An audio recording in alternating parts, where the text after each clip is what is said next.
Bueno, vamos a iniciar nuestro estudio en esta mañana y me gustaría que fueras con tu Biblia, por favor, a Romanos capítulo 16. Iván, ¿hay posibilidad de hacer algo así como... Carlos, eso está... No solo aquí, sino... Mira. Mueve aquí. No, Iván ya le va a poner algo, pero aquí. Bueno, Romanos capítulo 16.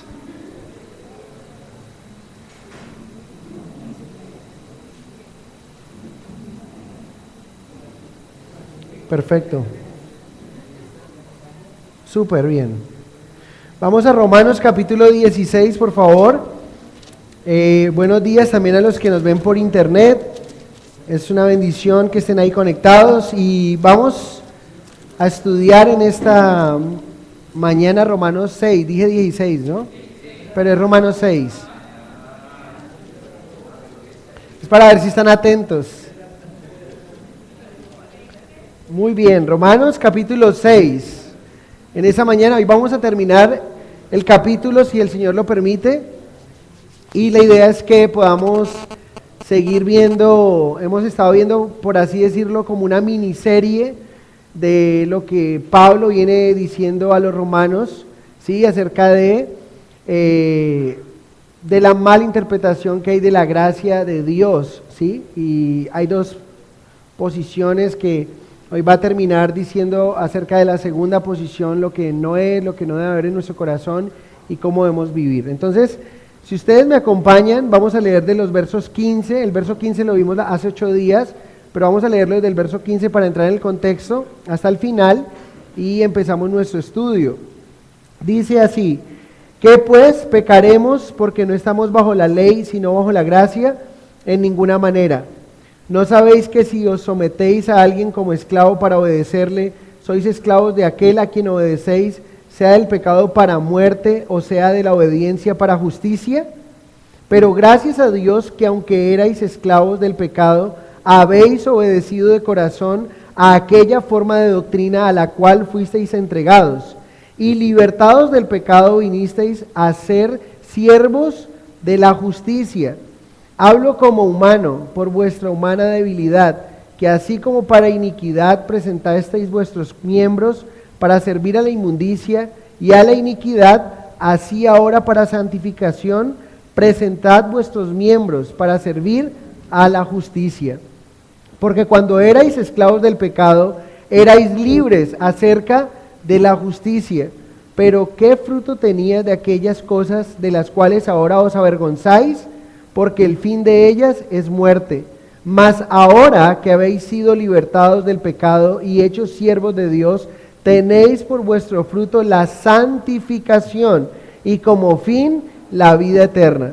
Porque la paga del pecado es muerte, mas la dádiva de Dios es vida eterna en Cristo Jesús, Señor nuestro. Padre, te damos gracias por darnos esta bendición de abrir, Señor, las Escrituras, de ver lo que en ella tienes para nosotros, porque como dijo el apóstol Pedro, ¿a quién iremos si solo tú tienes palabras de vida eterna? Señor, en tu palabra hay vida eterna para nosotros, esa vida abundante, esa calidad de vida que has prometido a quienes te sigan, Señor. Gracias por esta mañana, oro para que tu palabra limpie, Señor, cambie esos conceptos con los cuales hemos crecido aún. Quita, Señor, esos preconceptos que podemos traer hacia ti, hacia nuestra relación contigo, Señor, y que tu palabra sea suficiente para limpiarnos, Señor. Ayúdanos a ajustarnos a tu palabra, ayúdanos a que lo que nos reveles hoy por medio de tu palabra, por medio de tu Espíritu Santo, podamos hacer un ajuste en nuestras vidas para obedecerte, Señor. Gracias te damos por esta mañana, por bendecirnos, por cuidarnos, y todos te decimos que te amamos, Señor, y que te queremos honrar al escuchar tu palabra. En el nombre de Jesús, amén. Bueno, la semana pasada aprendimos la diferencia que hay entre la justificación y la santificación. ¿Recuerdan? son dos términos doctrinales que en la vida práctica podemos encontrarlos, que justificación es un término legal o una absolución legal que ocurre de una manera inmediata. Cuando todos creemos en Cristo somos automáticamente ¿qué? Justificados, somos vistos bajo el mismo corte, la justificación de Dios. Pero la santificación es un proceso del cual el creyente hace parte en el peregrinaje del seguir al Señor. ¿Es claro? Y Él lo ha dicho allí, presentemos nuestros miembros. Una forma de santificarnos es cuando presentamos nuestros miembros que anteriormente los usamos como armas de iniquidad, ahora son usados como armas para la justicia de Dios. Y Él lo va a decir de una manera más gráfica, ¿sí? De una manera más importante allí. Pablo ha dicho dos cosas. Aquellos que están equivocados conforme a lo que es la gracia, aquellos que en el verso 1 del capítulo 6 de Romanos dijeron, vamos a perseverar en el pecado para que la gracia abunde, él dijo, en ninguna manera, ni siquiera lo pienses. Pero también respondió a la pregunta que algunos podrían hacer en el verso 15. Algunos religiosos dicen, bueno, ya no estamos bajo la ley, sino bajo la gracia, entonces está bien pecar de vez en cuando, ese pecado ocasional. Pablo también dijo, ni siquiera lo pienses, por una sencilla razón. El pecado trae muerte, y es lo que él ha estado diciendo ahí, el pecado trae destrucción, el pecado nos desvía del propósito de Dios para nuestras vidas. Entonces lo que aprendimos hace 8 días fue que el creyente no debería estar preocupado si va a pecar o no va a pecar. El creyente debería enfocar todas sus baterías, toda su fuerza, todo su ser, toda su mente, toda su alma, toda su vida en querer honrar al Señor. Pero en ese querer hacerlo, sabemos y reconocemos que a veces le atinamos mal, a veces esta carne gana contra nuestro espíritu y terminamos haciendo lo que no queremos hacer. Ese es el punto y lo que más adelante nos va a estar diciendo el apóstol Pablo. Hemos aprendido que el pecado en el creyente es visto, la relación del pecado con el creyente es visto de una manera diferente. Anteriormente estábamos muertos en el pecado, pero ahorita estamos muertos al pecado. Y él ha dicho lo siguiente, lo ha mostrado a través del bautismo, aquellos que se quieren lanzar a pecar de una manera intencional, de una manera abierta, tomando la gracia de Dios, ¿sí? Como una excusa, porque donde hay más pecado sobreabunda la gracia. Él está diciendo de ninguna manera, y ha tomado el ejemplo del bautismo, y lo tomó diciendo que cuando vamos al bautismo es la representación de morir con Cristo, pero también de vivir con Él, de esa nueva vida. ¿Y cómo se comporta un muerto? Un muerto no fuma, un muerto no miente, un muerto no engaña a su esposa, un muerto no dice una mala palabra. ¿Por qué? Está muerto. Pero ahorita le entrega una nueva vida, y esa nueva vida es en Cristo. Y aquel del pecado ocasional, Pablo va a colocar otro ejemplo, ¿sí? Y el ejemplo que va a colocar aquí, al punto que él dice, hablo como humano. El ejemplo que él va a colocar es el ejemplo de una situación que era común en los días del apóstol Pablo, lo cual ellos podían entender. ¿Cuál era esa situación? La esclavitud. Tenemos que entrar en el contexto de qué era la esclavitud en los días del apóstol Pablo para entender lo que él está diciendo. Cuando tú eres siervo del pecado, entonces solamente te vives para el pecado. Pero si eres siervo de Dios, ¿sí? Hablando siervo como esclavitud, está diciendo allí, entonces tú te debes ¿a quién? A Dios. Pero no te debes a Dios simplemente con tus manos y con tu cabeza, pero tus pies no. Te debes a Dios con todo tu ser. Ese es el ejemplo que Pablo nos va a decir. ¿Y por qué? ¿Por qué no debemos de pecar? Porque trae muerte, porque trae destrucción, y así es como él termina. Él lo estaba repitiendo, muerte por un lado y todo, y que lo que debemos de hacer como creyentes es la santificación. Entonces vamos al verso 16, y él empieza con una pregunta, y es un principio que no se debe ignorar, y el principio está detrás de la situación. ¿Cuál es la situación? La esclavitud. Dice, ¿no sabéis que si os sometéis a alguien como esclavos para obedecerle, sois esclavos de aquel a quien obedecéis, sea del pecado para muerte, o sea de la obediencia para justicia? Para entender esto necesitamos entrar en el contexto, comprender el estatus de un esclavo en los días del apóstol Pablo. Cuando nosotros hablamos de esclavitud es muy diferente a lo que es un empleado en nuestros días. Un empleado en nuestros días se debe a su jefe, ¿sí? Recibe órdenes de un jefe y él se ha empleado, se ha comprometido con esa persona durante unas horas de su vida. Pero cuando esa persona termina la labor, termina su jornada laboral, esa persona es independiente para hacer lo que quiera hacer. Pero Pablo aquí no está hablando de que nosotros estamos bajo un jefe, él está hablando de que estamos bajo un amo, que es muy diferente, y ahí se refiere a la esclavitud. Resulta que el esclavo, el estatus del esclavo, no se pertenecía a sí mismo en ningún momento, como les acabo de decir. Cuando nosotros trabajamos, nos debemos a ese jefe por un cierto tiempo, pero cuando salgo puedo hacer lo que yo quiera hacer. Pero no así el esclavo no se pertenecía a sí mismo en ningún tiempo. Era propiedad exclusiva de su amo, para uso exclusivo de su amo, y esa es la imagen que Pablo está usando. Entonces piensen en esto, ya teniendo esa imagen, Pablo está diciendo, vamos a ser esclavos de a quien nosotros obedezcamos. ¿A quién vamos a obedecer? Si nos dedicamos a obedecer al pecado, pues lo que vamos a tener en nuestras vidas es muerte. Si vamos a ser esclavos del pecado y no va a haber otra opción. Pero pilas aquí, porque si lo hacemos, lo estamos haciendo de una manera voluntaria, porque ahora tenemos la libertad que Cristo nos ha regalado. O sea, con Cristo Él nos ha dado la oportunidad y ahora tenemos una nueva naturaleza. Recuerden, tenemos una nueva creación en nosotros. Y ahora podemos pecar, pero no queremos hacerlo, ¿sí? Entonces cuando nosotros nos rendimos, un creyente que se contempla o contempla la oportunidad del pecado en su vida, es un creyente que puede empezar a probar y de alguna manera es como si entregara nuevamente esa libertad que Cristo le entregó, volviera otra vez a entregársela a ese antiguo hombre y quedar en esclavitud para muerte. Y es lo que está diciendo aquí, no debería ser así, ¿sí? Ese es un principio. Entonces el esclavo no se pertenece a sí mismo en ningún momento, sino que pertenece a su amo, es propiedad exclusiva de su amo.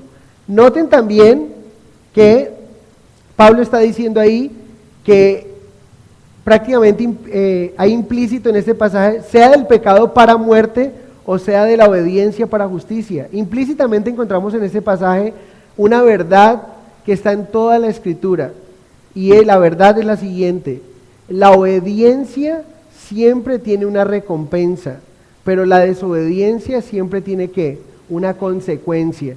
Es lo que está diciendo, si tú te rindes al pecado, va a traer muerte a tu vida. Pero si tú te rindes a la obediencia, ¿sí? Vas a tener una recompensa, una obediencia para justicia. Verso 17, Pablo nos va a decir aquí un carácter a imitar.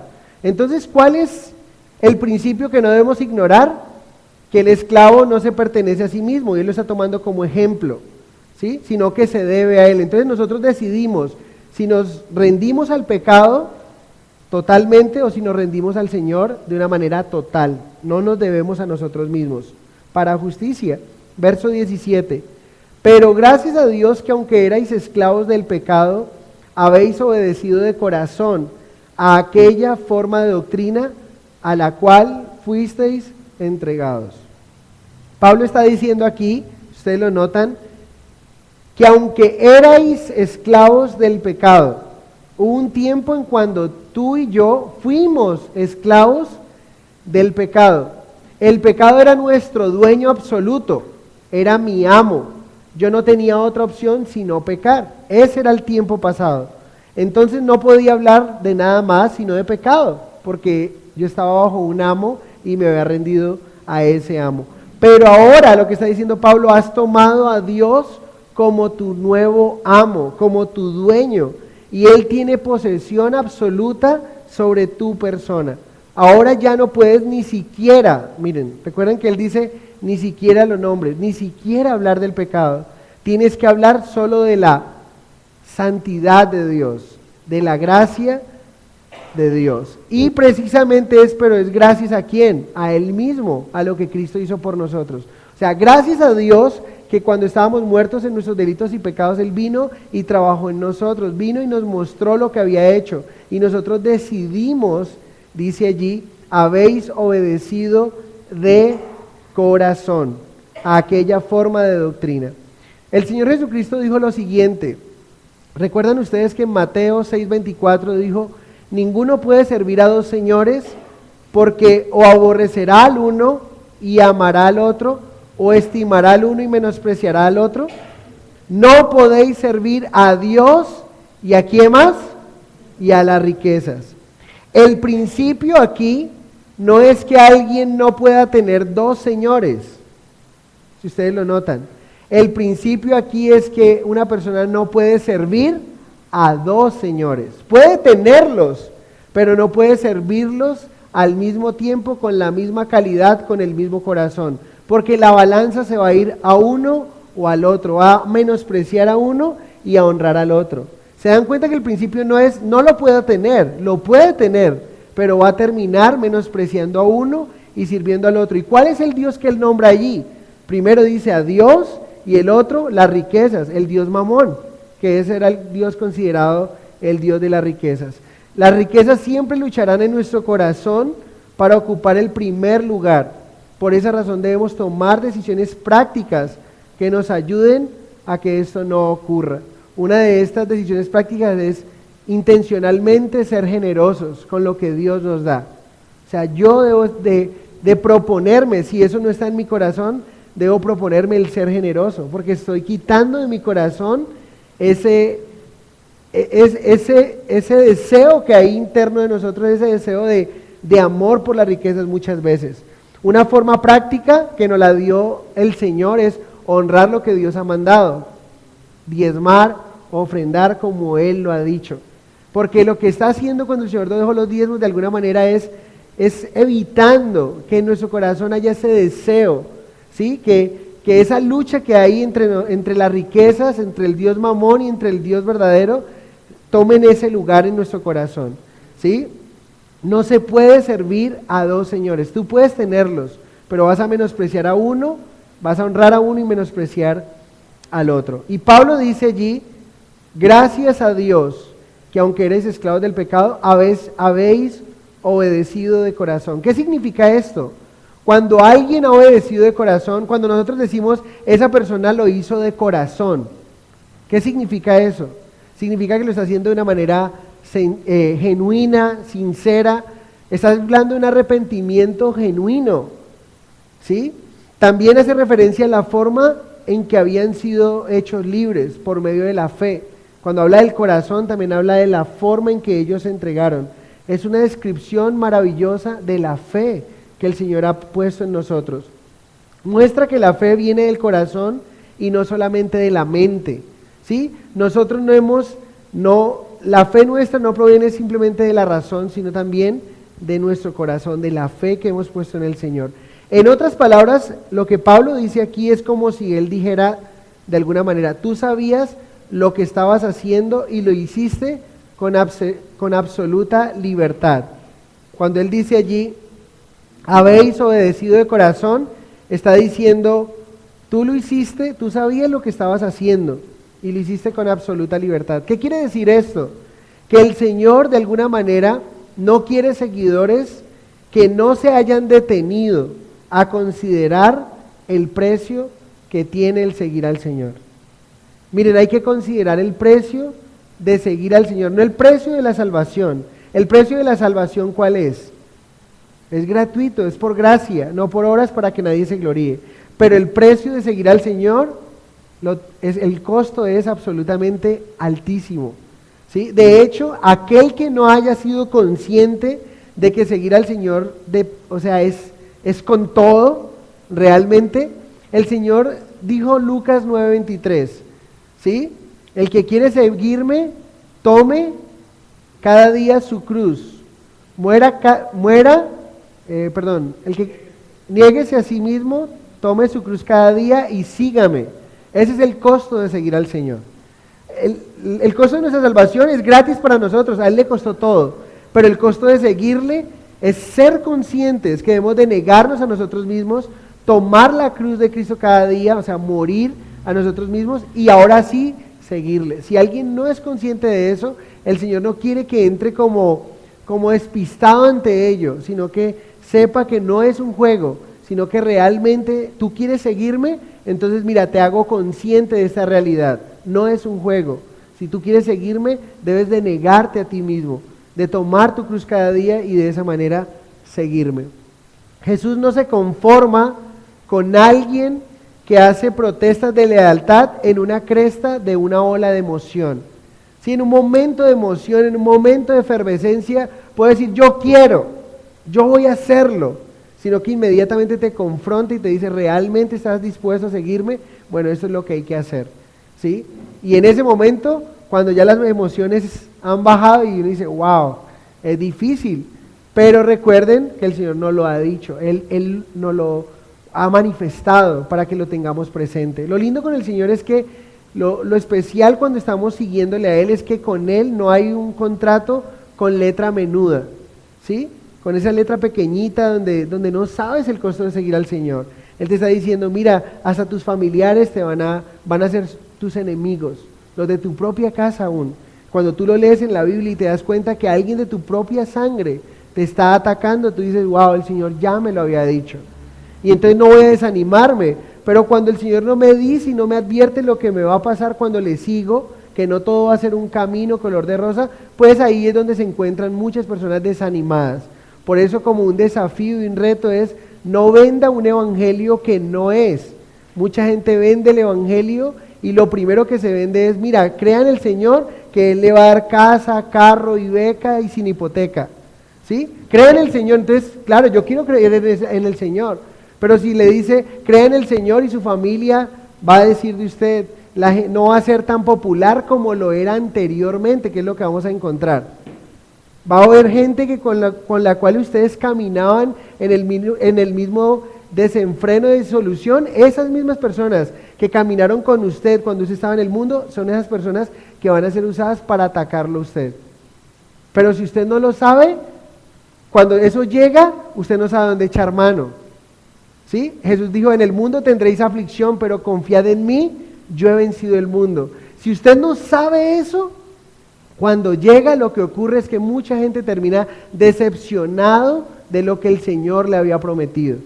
Ahora no estoy diciendo que vivir para el Señor es vivir una vida miserable, no, es una vida hermosa pero que tiene espinos, tiene momentos difíciles, lloramos, somos maltratados muchas veces por causa del Señor, pero la recompensa siempre será vida eterna. La recompensa siempre será mucho mayor al sufrimiento. Eso es lo que la palabra de Dios nos dice. Y dice aquí el apóstol Pablo, aquella forma de doctrina, miren el verso 17, obedecido de corazón a aquella forma de doctrina a la cual fuisteis entregado. Hace referencia a la fe puesta en la palabra de Dios, lo que la palabra de Dios nos dice acerca del evangelio, lo que nosotros creímos, aquella forma de doctrina, ¿cuál es? Que sobre nosotros estaba la ira de Dios, pero Cristo se puso en nuestro lugar y recibió la misma ira del Padre en lugar nuestro. Ese es el evangelio. Y ahora ya tú no tienes que estar bajo la ira de Dios si crees en Cristo Jesús. Cuando tú crees esto, la palabra forma, miren lo que dice allí. La palabra forma, dice aquella forma de doctrina, la palabra forma describe un molde utilizado para darle forma a un metal fundido. La idea es que Dios quiere moldearnos. Y Él primero nos derrite por la obra de su Espíritu Santo y luego nos derrama dentro de su molde, que es la palabra de Dios. Y aquella forma de doctrina nos moldea ¿a qué? A la imagen de Dios. En otras palabras, ¿qué es lo que produce la palabra de Dios en nuestro corazón? Forma el carácter. ¿Se dan cuenta? Y vamos a ver la diferencia que hay entre la personalidad y el carácter. Dios quiere que le sirvamos con un carácter distinto, pero con la misma personalidad quizá que teníamos antes de conocerlo. Y ahorita vamos a ver un ejemplo más claro. Un comentarista dijo lo siguiente: aquí el cristianismo es representado bajo la noción de un molde en el cual los creyentes son arrojados, de la cual ellos toman la impresión de su excelencia. ¿Sí? El Espíritu Santo se encarga de convencernos de pecado, de justicia y de juicio, de derretirnos. Y después de que estamos derretidos, de alguna manera, nos moldea por medio de ¿quién? De su palabra. Su palabra nos revela los principios de Dios, nos revela el carácter de Dios. Y nosotros en obediencia nos ajustamos al carácter de Dios. Y estamos siendo moldeados e impreso, ¿qué está siendo impreso en nuestro corazón? La excelencia de Dios en nosotros. ¿Sí? ¿Sí se dan cuenta cómo funciona? La palabra ahí, cuando él dice, cuando está diciendo aquella forma de doctrina, está diciendo en ese molde. La doctrina se convierte en un molde para nosotros, ¿sí? En donde Dios está formando el carácter, su santidad, su verdad. Por eso el pecado no es una opción para el creyente. ¿Que somos perfectos? No. De hecho, si ustedes recuerdan, 1 de Timoteo nos dice, 2 de Timoteo capítulo 3, verso 16, dice que toda la escritura es útil para enseñar, para redarguir, para instruir, y termina diciendo para formar, para perfeccionar, y luego dice para que el hombre de Dios sea perfectamente preparado para toda buena obra. La palabra perfecto ahí muchos lo quieren traducir sin pecado, pero la palabra perfección no significa sin pecado, sino significa madurez. Entonces significa que el creyente, no significa que el creyente cuando tiene a Cristo en su vida no volvió a pecar nunca más. Él tiene la capacidad de pecar, tenemos la capacidad de pecar, pero es algo que nosotros no queremos ni siquiera contemplar, porque hemos probado el pecado y sabemos los estragos que hace en nosotros.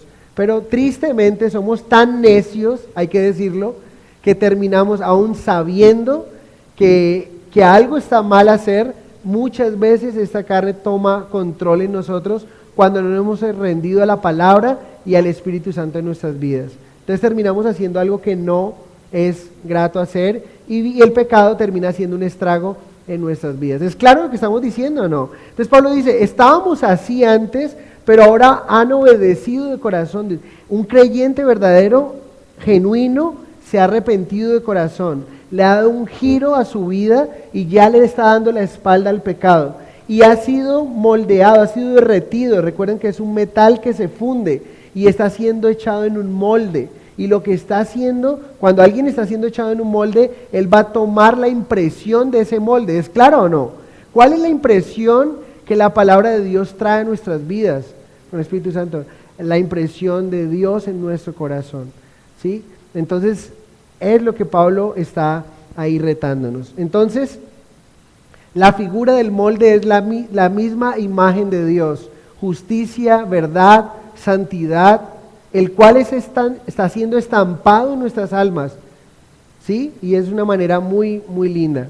Entonces, ellos fueron fundidos, lo que está diciendo Pablo, ustedes fueron fundidos bajo la predicación de la palabra y luego fueron capaces de recibir la estampa de su pureza. Por eso no al pecado ocasional, por eso no al pecado intencional, abierto, descarado, por así decirlo. ¿Ok? Vamos al verso 18. Dice allí, y libertados del pecado vinisteis a ser siervos de la justicia. Entonces, ¿por qué? Lo que preguntan algunos, ¿por qué no entonces hemos de pecar ocasionalmente? Porque el pecado no es nuestro amo y ya no le servimos. ¿Sí? ¿Qué significa el ser hechos libres del pecado y ser hechos siervos de la justicia? Significa que el pecado ya no es tu jefe o tu amo. ¿Sí?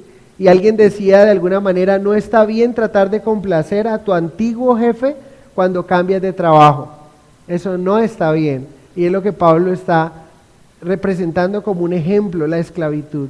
Significa que el pecado ya no es nuestro jefe. Ahora, ¿quién es mi jefe?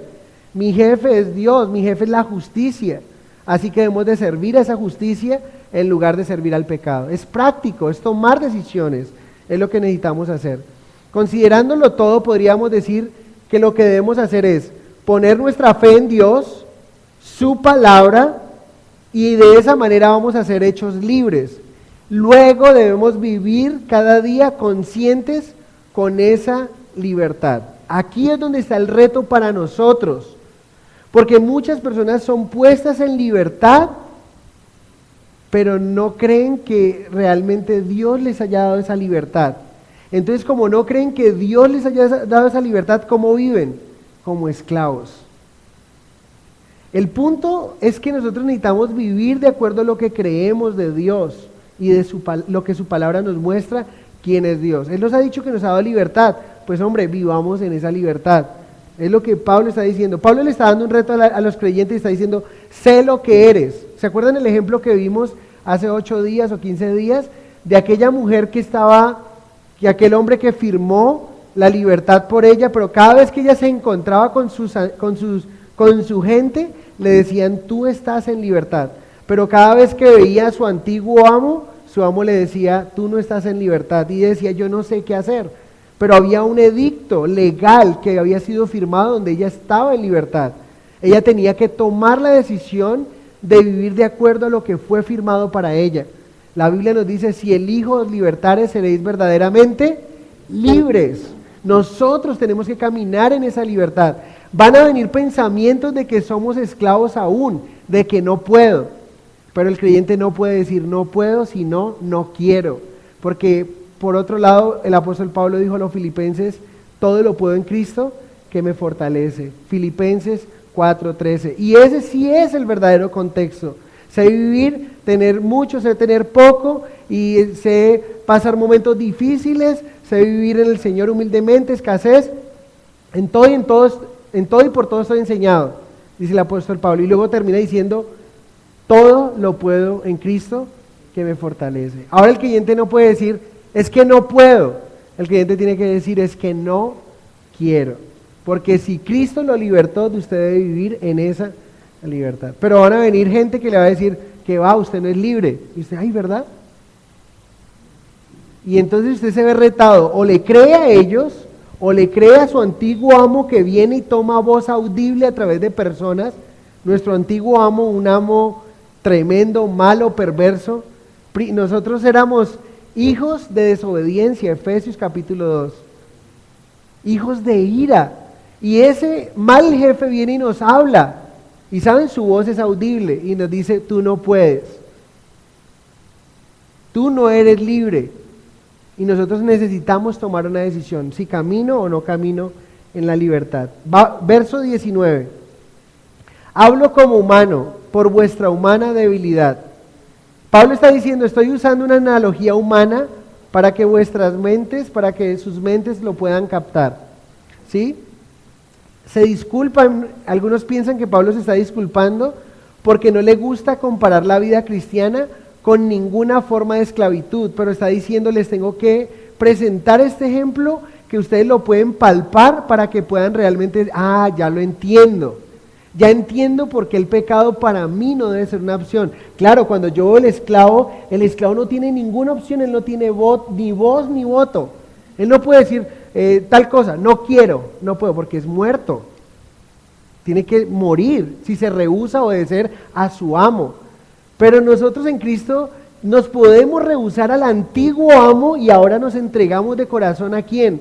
A este amo bueno, a este amo maravilloso, que nos promete vida eterna, que nos promete estar con Él para una eternidad. ¿Se dan cuenta? Entonces les dice, qué pena que tenga que usar ese ejemplo. No quisiera usarlo, porque yo no quisiera, y aquí es donde también viene un reto para nosotros, no podríamos ver el cristianismo, la vida con Cristo, como una esclavitud, como unos ritos, como unas reglas donde estás es amarrado, donde dices, ven Hernando, ven y tomémonos este trago, y diga, no puedo, ay no me digas eso, que yo no puedo tomar, aléjate de mí. No quiero, no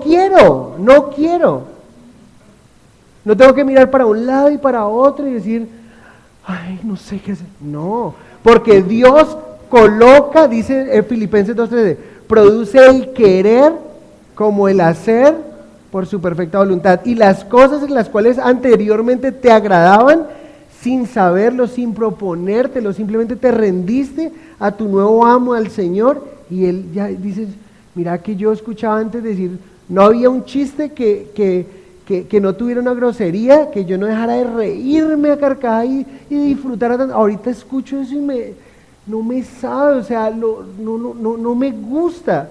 Pero no es porque él se propuso hacerlo, sino que Dios empieza a colocar el querer como el hacer por su perfecta voluntad.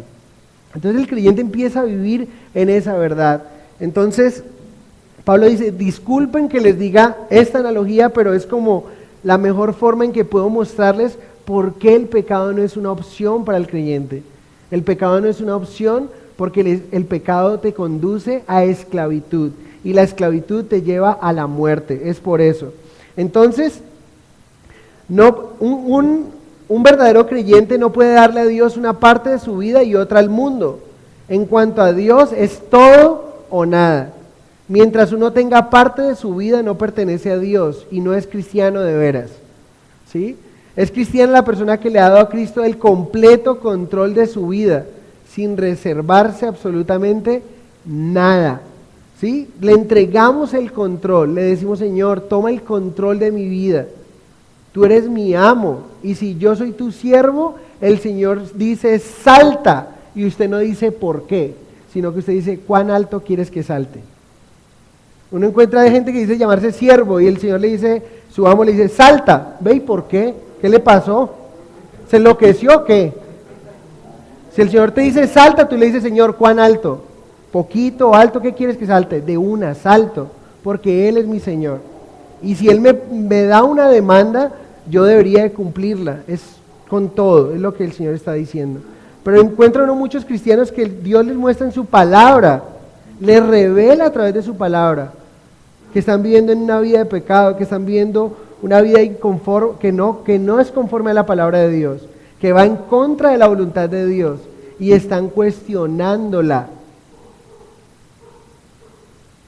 Y saben, esos que cuestionan, como nos mostraba Yannick en el video acerca del grupo LGTB, ¿no? Entonces, o buscan quizás una palabra para sacarla de contexto, para ajustar su pecado y sentirse bien con ellos mismos. Como la comunidad LGTB que tenían su Biblia con su cruz de color de arco iris y todo, y buscan todos los pasajes donde ellos dicen, sacados de contexto, que es una comunidad aceptada del Señor y que Jesucristo aplaudió esto, y que vemos muestras de homosexualismo, por ejemplo, cuando Ruth y su suegra Noemí dice que la amaba de esa manera, dice que tenían un amor de lesbianas, o cuando Jonatán y David dijo que se amaban de una manera que era un amor homosexual. No hay tal cosa en la Biblia, gente queriendo pervertir la Biblia. En lugar de decir, me encuentro con esto, dice, pero no buscan 1 Corintios 6 del 9 al 11, no erréis, ni los fornicarios, ni los adúlteros, ni los afeminados, ni los que se echan con varones, entrarán al reino de los cielos. No erréis, no te engañes a ti mismo. Eso no va a ocurrir. Pero hay hombres engañándose a sí mismos, cogiendo la Biblia y amañando la Biblia a su antojo, en lugar de rendir su vida a la palabra de Dios y ajustar su vida a la palabra del Señor. ¿Saben? Con esta conferencia que dio Yannick, siento que hay muchos ajustes que debo de hacer en mi casa. Que he hecho ajustes, sí, que podía chulear en algunas cosas. ¿Recuerdan lo que pasó cuando la primera demostración que ella nos hizo con una canasta de frutas? Y decía, ¿qué ven allí? Hablando de los padres, el compromiso que tenemos de proteger a nuestros hijos en su pureza sexual. Y nos mostró una canasta de frutas, de fresas, y luego nos dio otra diapositiva donde habían fresas podridas. Y dice, ¿qué pasa si esas fresas podridas tú no las sacas a tiempo de esa canasta? ¿Qué ocurre? Se pudre toda la canasta y se echa a perder todo. Pues como padres tenemos una responsabilidad, y la responsabilidad es proteger a nuestros hijos en ese entorno, una mala compañía, una mala influencia que pueda echarlo a perder, que pueda hacer de que él se pudra. Entonces, yo podría de alguna manera decir, bueno, esto lo he hecho, pero en otras cosas, les digo honestamente, me sentí en la calle, me sentí, Señor, ¿qué ha pasado? No he sido el padre que tú quieres que yo sea.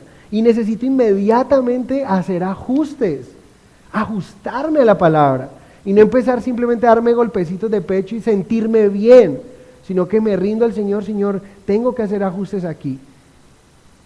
Ella habló de la música, habló de cómo la música es una forma en que definitivamente no te pide permiso es el único medio que no pide permiso para entrar en nuestra conciencia. Y decía cómo llegamos a nuestra casa cantando canciones que una vez yo llegué y me lleva él o me lo llevo yo, ¿para qué se acabe la vaina? Y yo decía, ¿yo cantando eso? Sí, yo ya me había quedado ahí, como uno va a un restaurante y lo que hay es esa música. ¿Sí? Y entonces la música, y uno está charlando aquí y la música está ahí. Y luego llega uno y dice, ¿yo por qué estoy cantando eso? No pidió permiso, pero está allí. Pero hay sensualidad, hay cosas de canciones que traen impureza sexual y están allí, minando nuestra mente y nuestro corazón. ¿Sí? Entonces es muy importante, necesitamos ajustarnos a la palabra de Dios, necesitamos rendirnos por completo a la palabra de Dios. Absolutamente nadie que haya hecho esto de entregarse al Señor nunca podría pensar en usar la gracia como una licencia para el pecado. Ese es el punto, recuerden.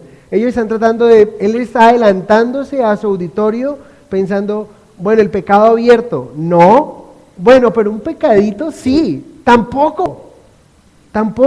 Si alguien realmente se ha rendido del todo al Señor, está diciendo aquí, no podría usar la gracia como una licencia para el pecado. Y noten que es diferente, porque la gracia no se usa como una licencia para ir a pecar, pero la gracia sí se usa como una medicina para cuando he pecado, tristemente. Si me hago entender, no la cojo como sé que me va a perdonar, entonces me voy de narices al pecado. No, pero aún estando en esa condición de pecado, puedo recordar que Dios es suficiente para perdonarme y limpiarme de toda maldad y vuelvo al Señor.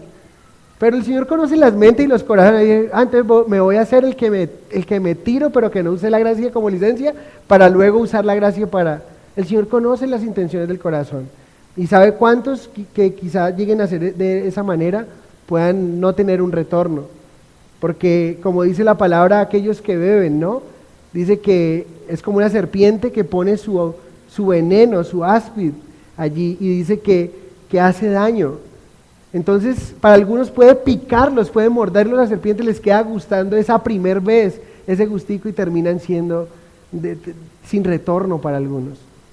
Verso 19b dice, que así como para iniquidad presentasteis vuestros cuerpos para servir a la inmundicia y a la iniquidad, ¿no les parece una forma tan gráfica no les parece como fuerte como Pablo describe el pecado? Dice, ¿servir a quién? A la inmundicia y a la iniquidad. Ahora, para santificación presentad vuestros miembros para servir a la justicia. Pablo nos está dando aquí ejemplos de lo que era antes de conocer a Cristo y lo que debemos hacer ahorita que conocemos a Cristo. Ahora que conocemos a Cristo debemos de presentar nuestros ojos, nuestros oídos, nuestra boca, nuestro cuerpo, ¿sí? Y así como servimos a la inmundicia, ahora nuestros ojos, nuestra boca, nuestros oídos, nuestras manos sirvan para el Señor. Miren, anteriormente, antes de Cristo, servíamos con una frialdad absoluta y con una disciplina completa. Éramos buenos pecadores. Ahora con esa misma disciplina en nuestra vida que teníamos, nuestra vida para el pecado, de tal forma debemos ejercer nuestra vida en Cristo. Debemos ejercer en disciplina y energía para agradar al Señor. Nada es más patético que ver cómo algunos antes de Cristo eran recursivos para pecar. Nada se interponía en los planes que ellos tenían, pero cuando llegan a Cristo esa recursividad se pierde y como si fuera poco, cualquier cosa los desanima. ¿No les parece? Nada es más patético y aquí es donde viene y donde entra tu personalidad y el carácter de Dios. El molde que debe ser impreso en todos, el carácter de Dios para servir al Señor. Pero nada es más patético que encontrar a aquellas personas que eran los super líderes en el mundo, los que se ponían a recoger y recogían para el trago, de una, o sea, eso, mejor dicho, hasta les sobraba para la menta y para el dulce, ¿sí o no? Y eran líderes, ¿y quiénes van a decir un chiste? Y eran los premios del chiste, los reyes del chiste, y guiaban, es más, se canceló la fiesta porque fulanita no va a prestar la casa, yo presto mi casa, eso no es problema, camine, vámonos. Vamos, y el carro, y es que no hay quien nos lleve, no importa, donde caben 5, caben 10, montémonos todos y vámonos para la rumba. Pero dice, ¿quién quiere prestar su casa para un estudio bíblico?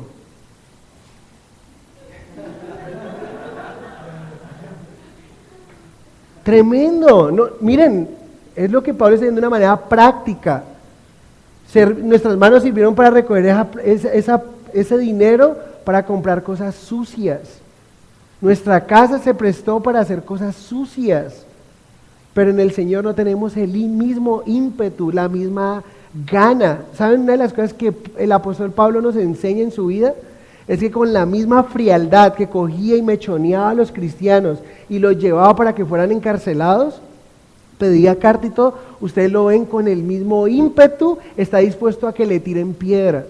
¿Sí recuerdan lo que le pasó? Dice que lo apedreaban y se levantaba, dice que lo dejaron allí, los que lo apedrearon pensaron que lo habían dejado muerto. ¿Se pueden ustedes imaginar un hombre después de ser apedreado, casi lapidado, y luego se levanta moreteado y tal? Y uno diría, pues en ese pueblo donde me apedrearon, pues yo nunca volveré a entrar y voy a orar para que descienda fuego del cielo y los consuma. Partida de pecadores. ¿Saben qué? Vuelve y entra, y uno dice, uy, a mí me golpea eso.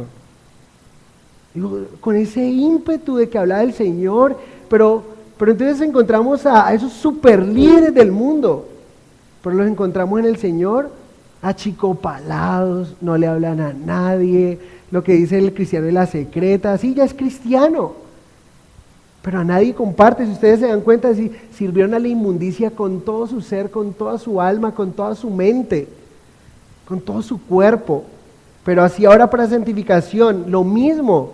Está hablando de ahorita que estás al otro lado, en el otro extremo, haz lo mismo, pero con el carácter distinto.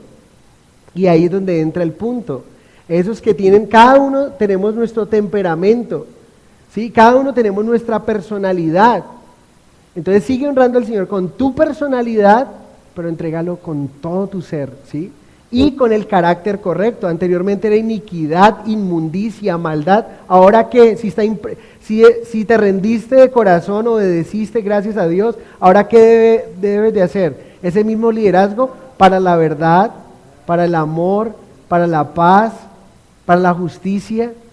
Eso es lo que debe ocurrir, ¿sí?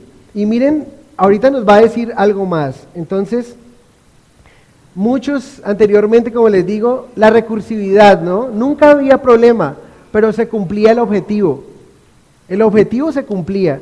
Ser el chabacán, ser el duro ahí, se cumplía y se salía con la suya y hacía todo. Pero ahora en el Señor cualquier cosa los desanima. El congregarse tiene que ver, de alguna manera, con los estados del tiempo. Va a llover, uy no, va a llover, yo no voy a la iglesia hoy.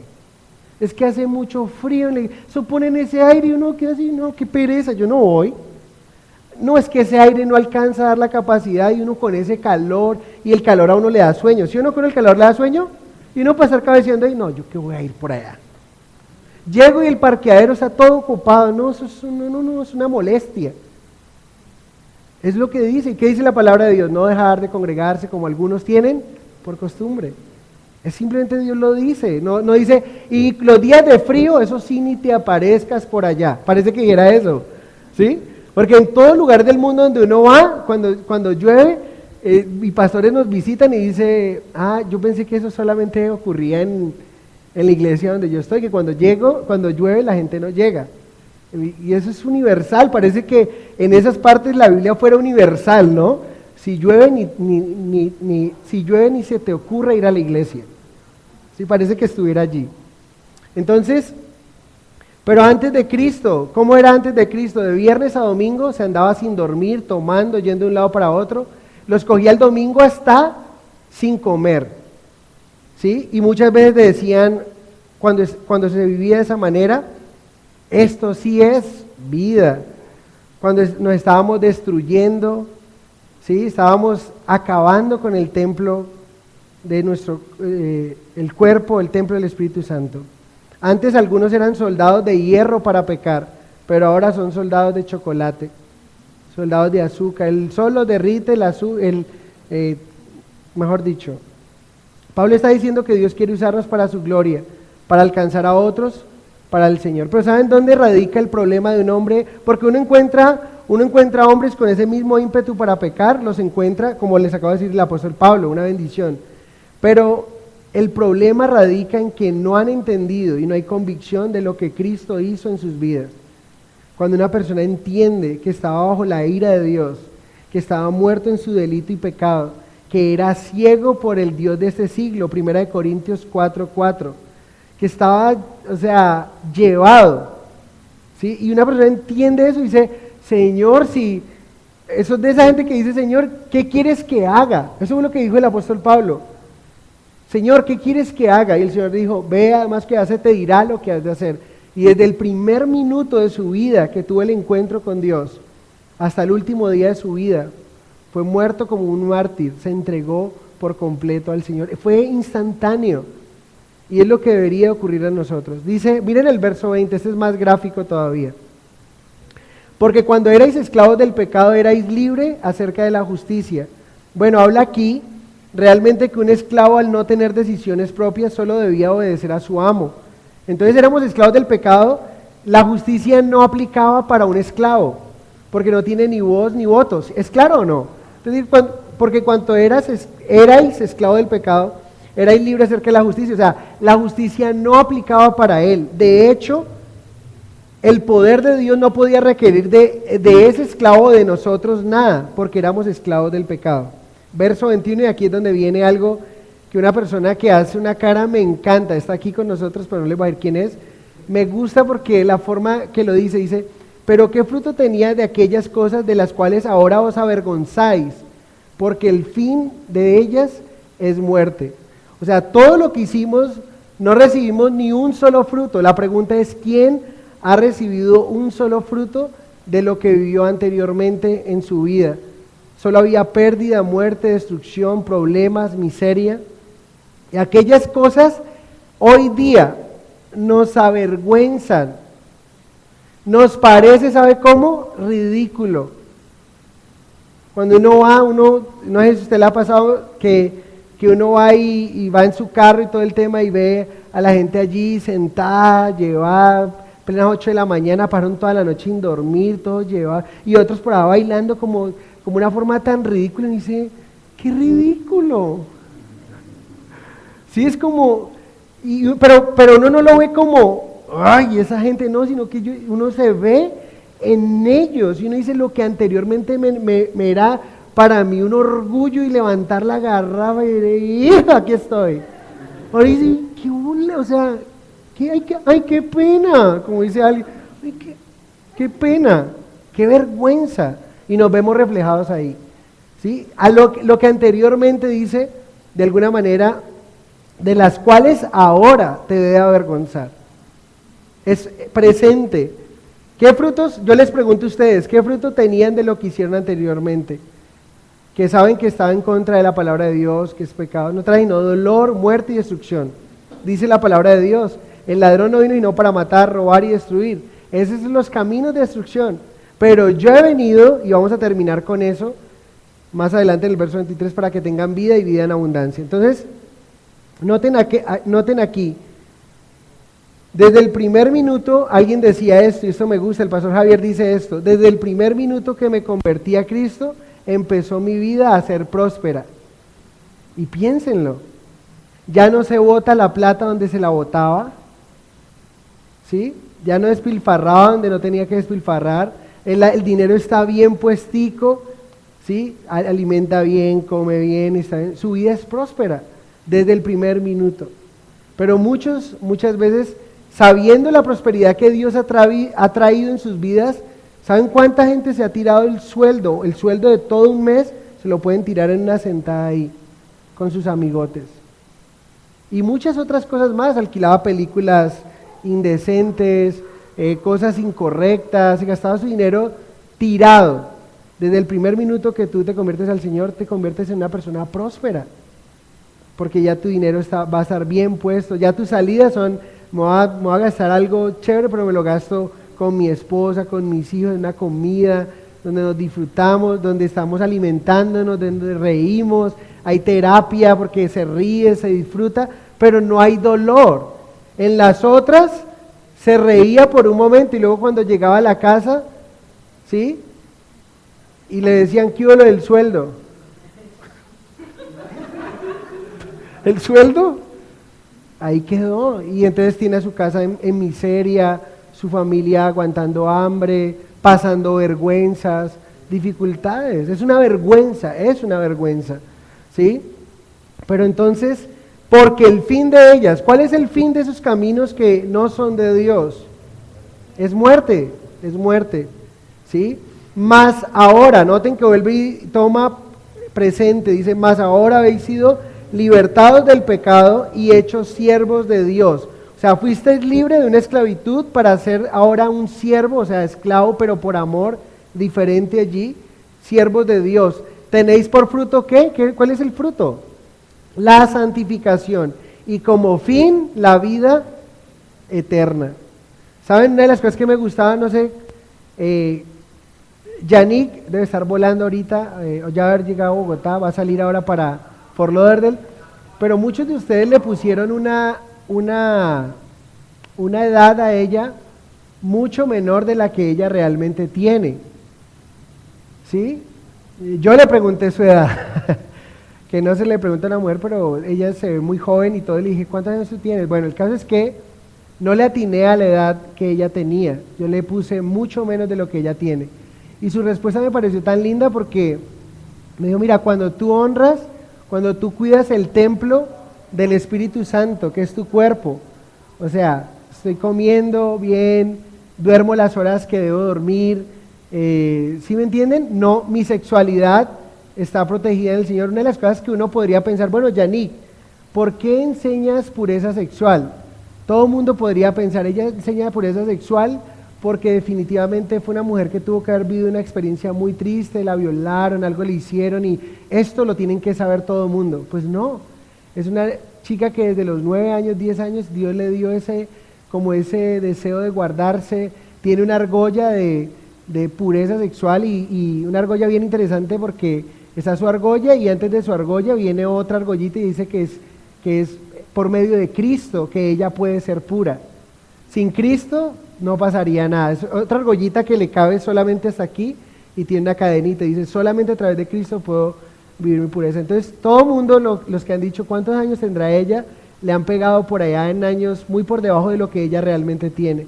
Pero la vida se ve una vida realmente abundante, una vida eterna. Dice, por vuestro fruto la santificación. Entonces el creyente se especializa en apartarse para Dios, que es santificación, porque sabe que esas cosas le van a destruir, y como fin, ¿cuál es el fin que ella va a tener? Vida eterna. Ahora, noten que la vida eterna no es, y eso es muy importante tenerlo en cuenta, a veces solamente vemos vida eterna como en términos de años, y ya lo hemos hablado. Vida eterna no significa simplemente algo que nunca acaba, no es algo que está muy bien, nunca termina, pero habla de una vida abundante, y esa vida abundante no la empiezas a experimentar cuando mueras, sino que Dios quiere que nosotros reflejemos la vida eterna aquí y ahora, que la gente pueda verla como la ven a ella, y ella está reflejando la vida eterna. ¿Por qué? Porque está reflejando que tiene menos edad, o sea, se ve muy agradable, se ve muy, muy bonita, se ve bien sirviendo al Señor y todo. ¿Y por qué? Porque está reflejando el carácter de Dios, la pureza de Dios, la integridad de Dios, esa pureza sexual que ella quiere tener el Señor, el servirle al Señor de un lado para otro. Súper lindo, ¿no? Entonces está reflejando la vida de Dios. Entonces la vida eterna significa calidad de vida, y eso es lo que necesitamos reflejar. Una vida santificada que agrada a Dios y que está en armonía a la palabra de Dios. Verso 23, terminemos. Dice verso 23, porque la paga del pecado es muerte, mas la dádiva de Dios es vida eterna en Cristo Jesús, Señor nuestro. ¿Cómo termina el apóstol Pablo? Recuerden, empezó a decir, es muerte, ¿sí? El servir a este amo tremendo nos traía muerte, pero servir a Dios Miren lo que Dios nos ha traído, es vida eterna. Ahora coloquémoslo dentro de las palabras que le está diciendo. La paga del pecado es muerte. Cada vez que tú pecas, tu salario, la paga es la muerte. Es como cuando tú trabajas y vas donde tu jefe y has trabajado 30 días y dices, vengo por mi paga. ¿Y qué hace el jefe? Dice, aquí está lo que acordamos. Un buen jefe, ¿no? Tin, tin, tin, y su paga. Listo. Resulta que cada vez que nosotros pecamos, la paga de nuestro pecado, ¿cuál es? La muerte. O sea, lo legal, lo que legalmente debemos de recibir por nuestro pecado es la muerte. Pero miren cómo coloca lo de Dios. Dice, mas la dádiva de Dios, no dice, aquí nos muestra una vez más y confirma una verdad doctrinal, y es que la salvación no se gana. La salvación no se merece. ¿La salvación qué? Se recibe por alguien que la ganó por ti. Por eso es muy delicado cuando tú le digas en tu oración, Señor, dame lo que merezco. ¿Qué mereces? Muerte. Tú y yo somos pecadores. Pero tú le dices al Señor en tu oración, nadie le ha dicho al Señor, Señor, dame lo que merezco, sino que le dice, Señor, ten misericordia de mí. No me des lo que merezco. Señor, ten gracia para conmigo. Señor, regálame lo que no merezco también. ¿Se dan cuenta? La salvación es un regalo. Pero si usted le da por decir, Dios, dame lo que merezco, estoy seguro que si Dios le responde esa oración, usted no estaría más con nosotros. Pero si usted le pide a Dios, Señor, ten misericordia de mí, ten tu gracia y tu misericordia conmigo, Señor, Dios te ha regalado vida eterna, que recibimos esa vida eterna, no la merecemos, no trabajamos por ella. ¿A quién le costó la vida eterna? A Cristo Jesús. ¿Se dan cuenta que todo termina en el mismo lugar? Él nos dice, tú como creyente participas en algo, y participas es en la santificación. Entrega tus miembros, entrega tu cuerpo para honrar al Señor, ¿sí? Y de esa manera también disfruta y refleja esa nueva vida que Dios te ha dado, esa vida eterna que empezamos a disfrutar desde el mismo momento que el Señor nos ha regalado. Entonces, Pablo vuelve y dice con este ejemplo, no al pecado ocasional. El pecado ocasional no es una opción para el creyente. Trae muerte, trae destrucción. Tú no puedes, si eres esclavo o si eres siervo del Señor, el pecado no es algo que debes de contemplar. No que eres perfecto, pero no es algo que estamos pensando hacer. Amén. Bueno, Señor, gracias por esta mañana, gracias por tu bendición, por tu palabra, por bendecirnos, Dios, con ese estudio, Señor. Oro para que nos permitas ajustar nuestra vida a ti y a tu palabra, Señor, que nos permita realmente obedecerte y ver el fruto apacible que tiene tu palabra cuando la ponemos por obra, Señor. Así como Pablo, Señor, te sirvió de una manera tremenda, con sus manos las usó para acoger a la gente a la fuerza, maltratarlos. Con esas mismas manos, Señor, escribió estas cartas maravillosas, especiales, algunas de ellas, y Señor, con esa boca con la cual maldijo muchas veces a los cristianos, esa boca le sirvió para bendecir a esos creyentes de los cuales Él empezó a ser uno de ellos. Señor, así como esa ira, esas emociones lo llevaron a una ira que trajo destrucción y muerte, permitiste que esas emociones fueran entregadas para servirte con pasión y fervor.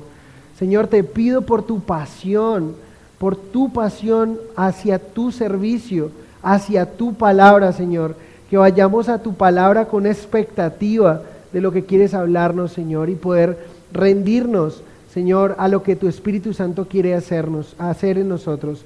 Padre, derrítenos por la obra de tu Espíritu Santo y moldéanos por el poder de tu palabra. Que la impresión de tu pureza quede en nuestro corazón y en nuestra mente, Señor. Gracias te damos. Tu palabra dice que del corazón salen los malos pensamientos, que salen los homicidios, que salen las envidias, los hurtos. Y dice que del corazón habla la boca, Señor. Ayúdanos a colocar en nuestra mente tu palabra para que vaya a nuestro corazón y para que termine saliendo palabras de bendición, palabras que sean dignas de los que escuchan, Señor. En el nombre de tu Hijo Jesucristo te doy muchas gracias. Amén y amén.